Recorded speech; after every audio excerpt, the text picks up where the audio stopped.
Professeur Michel Krempf, bonjour. Bonjour. Vous êtes un peu un des régionaux de l'étape, donc je vais vous demander de vous présenter et surtout de nous parler quelques mots sur le congrès avant de commencer.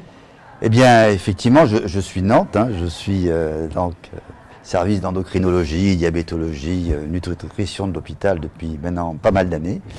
Et c'est avec un très grand plaisir, bien sûr, que nous accueillons ce congrès. Très gros congrès, il n'était pas venu à Nantes depuis plus de 30 ans, vous voyez, finalement, le temps passe vite, et 4000 congressistes aujourd'hui, finalement, c'est un très grand succès. Donc on est très très heureux de vous recevoir. Mis à part le plaisir de recevoir un des organisateurs du congrès, je vous avais demandé de dire quelques mots pour nous, pour Cordiam, à propos d'un sujet sur lequel vous avez parlé, qui est un nouveau marqueur de risque, qui est le TMAO. Est-ce que vous pouvez déjà, pour nous éclairer un petit peu, nous dire de quoi il s'agit ? Alors, effectivement, c'est un marqueur de risque cardiovasculaire. Alors, l'histoire, elle démarre il y a quelques années avec l'émergence de ce qu'on appelle la métabolomique. C'est un mot barbare qui signifie quoi ? Eh bien, qu'avec les nouvelles techniques de détection, avec les spectromètres de masse, qui étaient au cœur de la conférence que j'ai fait avant-hier, eh bien, on peut identifier des milliers de composés, et en particulier des métabolites issus donc des réactions chimiques qu'on a tous appris dans nos facultés, à la faculté de médecine, pas toujours effectivement, et on peut identifier tous ces composés et comparer une situation A à une situation B et voir quels sont les marqueurs qui bougent.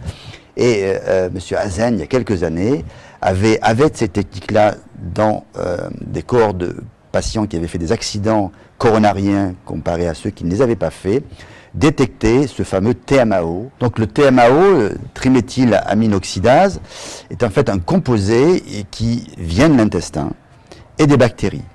Alors, les aliments qui peuvent être en cause pour produire ce composé, eh bien, ils sont essentiellement la lécithine de soja, on en a partout, mais également la carnitine, c'est la viande. Voyez, donc extrêmement, je dirais, fréquent dans sa production.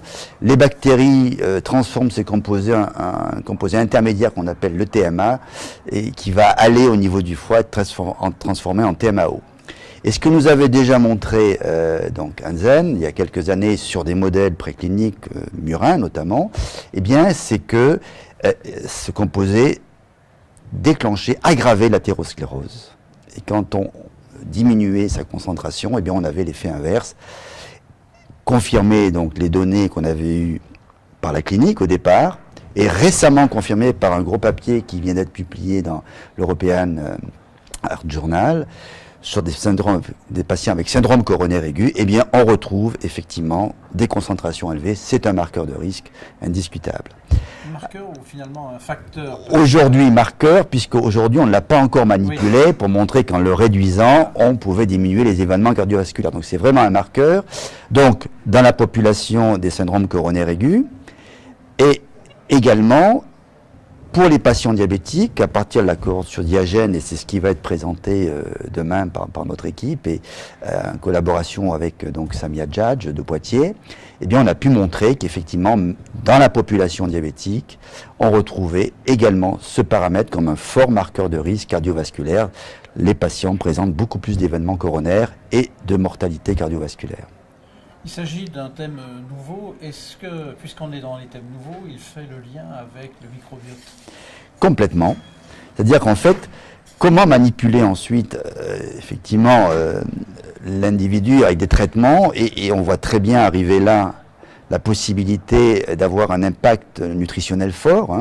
En manipulant l'alimentation, eh bien, on va peut-être probablement pouvoir diminuer ce TMAO.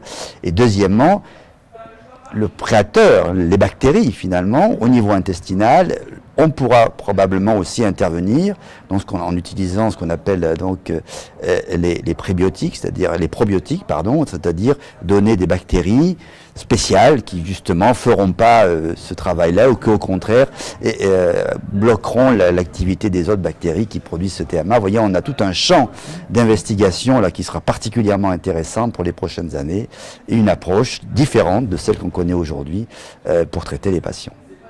Nous sommes ravis d'avoir appris tout ça à l'occasion de ce congrès, je vous remercie. Auquel vous êtes partie prenante pour l'organisation. Merci beaucoup. Merci.